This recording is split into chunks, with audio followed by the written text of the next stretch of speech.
ఇవాళైతే నేను సూరత్ లో ఎలా ఫ్రాడ్స్ జరుగుతున్నాయో చూపిస్తున్నా. అది కూడా మా కంపెనీ తరపున కూడా ఒక ఫ్రాడ్ అనేది చేశారు. మా కంపెనీ పేరు తీసుకొని అవి ప్రూఫ్ తో సహా మీ ముందుకు తీసుకొచ్చానండి. ఈ రోజు వీడియోలో మాత్రం స్కిప్ చేయకుండా మొత్తం చూడొచ్చు. ఎందుకంటే మీరు సూరత్ లో ఎలాంటి ఫ్రాడ్ జరుగుతున్నాయో టోటల్ గా మీకు చూపిస్తాను. అండ్ ఈ రోజు చూడొచ్చు, ప్రూఫ్ తో సహా మీ ముందుకు తీసుకొచ్చాను. మా కంపెనీ నేమే జై అంబాపతి ప్రొడక్ట్స్ అని పెట్టేశారు. ఇది కూడా మనకి ఎక్సెల్ షీట్ అండి. ఇది మొత్తం తయారు చేసిన షీట్. దాంట్లో కూడా చూడొచ్చు, మనకు ఒక శారీ నేమ్ అనేది పెట్టేసి 52 పీస్ అని చెప్పారు. అండ్ అమౌంట్ కూడా చూడండి, అమౌంట్ ఇలా వేసేసారు. ఇప్పుడు మా కంపెనీలో ఎలా అంటే జిఎస్టీ ఉంటుంది. ఇక్కడ చూసుకున్నట్టయితే డైరెక్ట్ పేమెంటే ఇచ్చేసారండి. పేమెంట్ ఇచ్చేసి తర్వాత మీకు ఒక స్కానర్ అనేది పంపించారు. ఒక కస్టమర్ కి అనేది ఇలా ఫ్రాడ్ జరిగింది మా దగ్గర. ఈ స్కానర్ పంపిన తర్వాత వాళ్ళు అనేది పే చేశారు.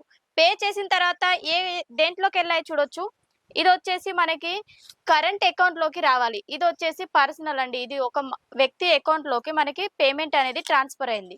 ఇప్పుడు మనం పేమెంట్ వేసేటప్పుడు 100 సార్లు ఆలోచించాలి. మనం ఏ కంపెనీలో పర్చేస్ చేస్తున్నాము, కంపెనీ నేమ్ వచ్చిందా రాలేదా అని. ఇప్పుడు మా దగ్గర పర్చేస్ చేశారనుకోండి, జై అంబాపతి ప్రొడక్ట్స్ అని వచ్చేస్తుంది. మీరు గూగుల్ పేలో కావచ్చు, ఫోన్ పేలో కావచ్చు, దేంట్లోనైనా కూడా మీరు స్కాన్ చేస్తే అదే వస్తుంది. అలా రానప్పుడు మీరు పే అసలు చేయొద్దండి. ఎందుకంటే పేమెంట్ అనేది వేరే అకౌంట్ లోకి వెళ్ళిన తర్వాత మనం ఏం చేయలేం కదా దానికి సంబంధించి. నెక్స్ట్ వచ్చేసి ఇంకో ఫ్రాడ్ కూడా జరిగింది మన దగ్గర. ఆ ఫ్రాడ్ ఏంటంటే చూడొచ్చు, సేమ్ మనకి ఇంతకు ముందు చూపించాను కదా, అదే విధంగా మా కంపెనీ నేమ్ ఇచ్చేసారు, జిఎస్టీ నెంబర్, టోటల్ మా అడ్రస్ తో సహా టోటల్ గా వేసేసి మనకి ఇక్కడ చూసుకున్నట్టయితే ఒక శారీ అనేది రాశారు. ఇది డోలా సిల్క్ శారీ అని చెప్పి 50 పీసెస్ అని చెప్పి రాశారు. దీని అమౌంట్ కూడా చూడొచ్చు, 14,962 రూపీస్. ఇది కూడా ఎలా అంటే ఒక వ్యక్తి అకౌంట్ లోకి ట్రాన్స్ఫర్ అయ్యింది. వాళ్ళు ఏం చేశారంటే ఇలా స్కానర్ పంపించారు. ఈ విధంగా స్కానర్ పంపించాక మీకు ఏ అకౌంట్ లోకి వెళ్ళిందంటే మనకి ఈ అకౌంట్ లోకి డబ్బులు వెళ్ళింది. ఇందులోకి వెళ్ళిన తర్వాత మనమైతే రిటర్న్ అయితే తీసుకురాలేం కదా. మళ్ళీ మాకు కాల్ చేసి అంటుంటారు కస్టమర్స్, మేము డబ్బులు వేసాము, ఏమైంది మాది ఇంకా పంపించలేదు అని అన్నప్పుడు వాళ్ళు ఏం చేస్తారో తెలుసా, ఆ కస్టమర్ కాల్ చేసినప్పుడు వాళ్ళకి ఇలా ఎల్ఆర్ కాపీ, ఇది కూడా ఫేక్ అండి. ఇదేంటంటే టోటల్ గా ఎక్సెల్ లో తయారు చేసిన ఫేక్ ఎల్ఆర్ కాపీ. దాంట్లో కూడా చూడొచ్చు, మనకి బార్కోడ్ ఉంటుంది, నెక్స్ట్ ఎల్ఆర్ నెంబర్ ఉంటుంది. టోటల్ గా మనకి ఏ విధంగా మనకి ఎల్ఆర్ కాపీ వస్తుందో యాజ్ ఇట్ ఈస్ అదే విధంగా దింపేశారు.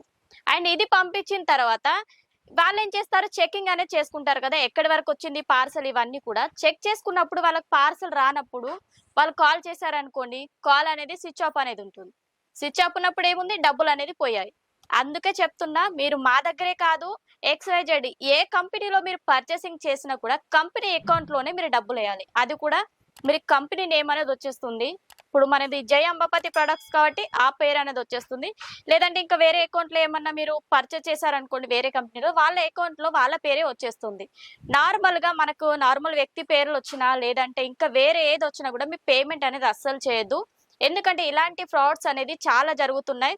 మీకు ప్రూఫ్ తో సహా చూపించాను కదా, మా దగ్గరనే ఇలా ఫ్రాడ్స్ అనేది జరిగాయి. మా పేర్లతో వేరే వాళ్ళు నెంబర్స్ ఇచ్చేసి ఈ విధంగా ఫ్రాడ్స్ అనేది చేశారు. అలాంటప్పుడు మీరు చాలా కేర్ఫుల్ గా ఉండి చాలా ఆలోచించి మీరు పర్చేస్ అనేది చేయాలి. అస్సలు మీరు ఫ్రాడ్ లో పడకండి. ఎందుకంటే 100కు 100% మీరు ఆలోచించాలి పర్చేసింగ్ చేసేటప్పుడు. కొత్తగా స్టార్ట్ చేసే వాళ్ళకు చాలా ఇలాంటివి జరుగుతాయి. ఎందుకంటే వాళ్ళకి అనేది అనుభవం ఉండదు కదా, ఇంతకు ముందు పర్చేస్ చేసి ఉంటే వాళ్ళకి అనేది అనుభవం ఉంటుంది. ఫస్ట్ టైం బిజినెస్ చేసే వాళ్ళకి మాత్రం ఫ్రాడ్స్ అనేది చాలా జరుగుతాయి. అందుకే మీరు ఆచి తూచి అడుగులు వేయండి. అండ్ నెక్స్ట్ వీడియోలో అయితే చాలా మంచి మంచి వీడియో అనేది మీ ముందుకు తీసుకొస్తున్నాను.